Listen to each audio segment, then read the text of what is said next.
તમે જો ને જન્મે ત્યાંથી દુખી જ હોય એનું કારણ એક જ કોઈનું સારું જોતા જ ન હોય. આ કોકનું સારું જોવો તો ભગવાન તમારી સામું જોવે ને, એને પેટ મેલા કહેવાય.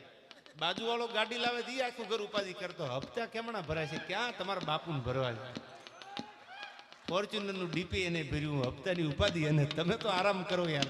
એને નીંદર ન આવે. શું કામ? હું ઘણી વાર દાખલો આપું કે બજારમાં બે મોટા ભેળા થતા હતા, કૂતરું અને હાથી. એ બે ભેળા મોટા થયા પછી હાથીનું કદ મોટું થઈ ગયું, કૂતરાને તકલીફ પડી. સાલું આપણે તો 1.5 ફૂટના જ રહ્યા અને હાથી તો પલાક આપી ગયો. આ તો સમય છે ને, ભેળા બેહવા વાળા. નરેન્દ્ર મોદી પ્રાઇમ મિનિસ્ટર બની ગયા તો એને નાનપણના ભાઈબંધો છે ને, એ થોડા બધા બન્યા છે. આ તો સમય છે જેના ભાગ્યમાં હોય બની જાય. દડી પડી મેદાન મેં જો ખેલે સો લઈ જાય. આ તો મેદાનમાં દડી હતી એટલે હાથી મોટો ગજરાત થઈ ગયો. એટલે પછી બજારમાં નીકળ્યો ને તો કૂતરા ડાઉ ડાઉ ડાઉ ડાઉ મજા કરવા. એટલે કોઈ હાથીને કીધું કે તમારે કઈ વાંધો કૂતરા રે? એ કે ના, કોઈ દી કાંઈ લપ નથી થઈ, કોઈ વાંધો નહીં. તો કે આટલા બધા દેકારા ક્યાં કરે છે? તો કે એનાથી જોયું નથી જાતું સાહેબ. કૂતરા બજારમાં ભણતા હોય મૂંઝાવાનું નહીં, આપણે આપણી મસ્તીમાં હાલું જવાનું. આ જગતનો નિયમ છે. તમે આગળ જાઓ ને અને વિરોધ એના જ થાય જેના પના માર્કેટમાં હાલ્યા હોય યાર.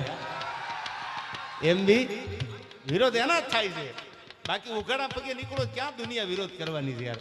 સેજ માથું કાઢો આમ તમે, બાબત કોઈ પણ હોય, ક્ષેત્ર કોઈ પણ હોય, ક્યાંક કોઈકની નજરે ચડો તમે એટલે ત્યાંથી તમારા દુશ્મન શરૂઆત થઈ જાય. મોરી સાહેબ ઝવેરચંદ મેઘાણીનું એક વાક્ય હતું કે ધરા પર મારે કોઈ દુશ્મન નથી એવો તો કાયરો અહંકાર કરતા. આવું તો કાયર બોલે, ધરા પર મારે કોઈ દુશ્મન નથી એવો કાયરો અહંકાર કરતા. મર્દ તો કર્તવ્ય સંગ્રામના પથ પર લાખ લાખ શત્રુના રગતે નીતરતા. આ મેઘાણી લખતા. એથી આગળ જાઓ કે એથી પાછળ જાઓ તો અર્જુન સિસોદિયા નામના કવિ લખે છે, યુદ્ધ જિનકે જીવન में नाही वही बड़े अभागी होगे. જેના જીવનમાં યુદ્ધ ન હોય